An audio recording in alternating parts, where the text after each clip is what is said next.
Welcome to episode 1 of Sage's X3 Preventive Maintenance. Let's begin by logging into our mobile device as the production manager. Upon login, we'll arrive at the production manager's landing page.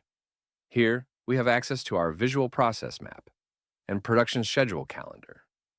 Locate and select the maintenance request icon, positioned to the right of the process map. Once you've clicked on the maintenance request icon, you'll be directed to the job ticket request function, where you can initiate a new request. To start a new request, simply tap the plus icon located in the right panel.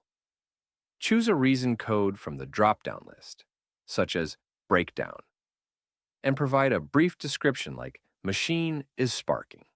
In the Asset Equipment task grid, define the asset task by selecting from the drop-down menu. For instance, select Max 01R for an undefined repair on the Max 01E asset. A warning message will appear, reminding you to follow proper lockout tag out procedures before proceeding with repairs. Dismiss this message to continue. Enter a quantity of 1 in the release quantity column. Specify the requested service date and indicate the priority of the breakdown. After creating the request, document the breakdown by adding pictures and notes. Click on the paperclip icon to access the attachments function. Upload a photo from your camera by selecting the Upload File button in the upper right corner of the screen. Navigate through your file folder. Choose the desired file and add it as an attachment. Confirm the successful upload by clicking the View button in the grid.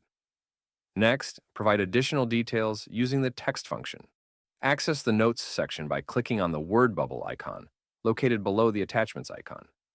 Document the sequence of events that led to the equipment breakdown, such as specifying that the failure occurred during operation at a high rate of speed.